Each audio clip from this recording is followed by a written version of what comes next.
কি সিগারেট খাও? হ্যাঁ খাই। কেন খাও? কেন খাই তা তো বলতে পারবো না, বাট আমার যদি একটা নির্ঘুম রাত আপনার হাতে উঠে দিতে পারতাম তাহলে আপনি হয়তো বুঝতে পারতেন কেন আমি সিগারেট খাই। এখন থেকে আর খাবা না। কেন খাবো না? আমি বলছি তাই। আপনি বলছেন মানে? কে আপনি? আর আমার সম্পর্কে আপনি কি বা জানেন? জানি না, আমি বলছি তাই শুনতে হবে। সরি আপু, মাফ করবেন, আমার পক্ষে আপনার এই কথাটি রাখা কোনোভাবেই পসিবল না। আচ্ছা, আরেকটা কথা, তুমি কি রাত জাগো? রাত জাগা পাপীরা অবশ্যই রাত জাগবে, এটা নতুন কি? এটা বলার কি আছে?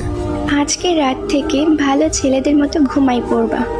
আজ তো আমি আপনাকে চিনিও না, আর আপনার কথা আমি শুনবো বললেই হবে নাকি? জি, বললেই হবে। আর মুখের উপরে তো কথা বলো কেন? মেরে সোজা বানিয়ে দিব। আপনি ভাবতেছেন আপনার এসব নরম নরম কথাই আমি গলে গিয়ে নিজেকে পরিবর্তন করে ফেলবো, বাট এটা কোনোভাবে সম্ভব না আপু। আমি অগোছালো ছিলাম আর অগোছালোই থাকবো। আপনার এসব কথায় কোনো কিছু আমার যায় আসবে না। এত অগোছালো কেন তুমি? অল্প বয়সে পরিবারের দায়িত্ব কাঁধে নেওয়া অ্যান্ড একটা মানুষকে খুব বেশি ভালোবাসার পরেও তার দেওয়া আঘাতগুলো আমাকে অগোছালো করে ফেলছে। আমি অগোছালো ছিলাম না। নিজেকে গুছিয়ে রাখতে পারো না? যার জীবনের কোনো ত্রিসীমানা নাই তার জীবনটা গুছিয়ে আর কি হবে?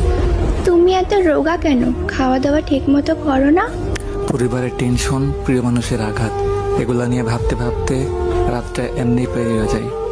সকালের খাবারটা ঘুমিয়ে ঘুমিয়ে পার হয়ে যায়, আর দুপুরের খাবারটা কাজের ফাঁকে কখন যে খাই বা না খাই কোনো ঠিক ঠিকানা থাকে না।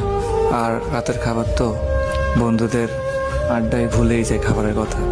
এত এলোমেলো হয়েছো কিভাবে? ওই যে বললাম না, পরিবারের টেনশন আর আপনার মতো একটা প্রিয় মানুষের আঘাত। ও আচ্ছা, আসলে তোমার জীবনের মানুষটা ভুল, এই জন্য তুমি ঠকে গেছো।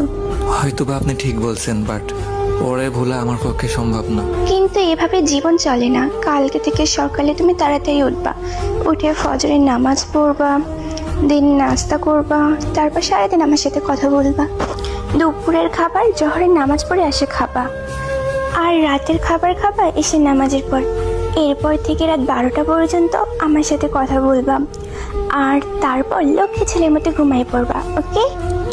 হাসাইলেন আপু, আপনি ভাবছেন আপনার এই দুই একটা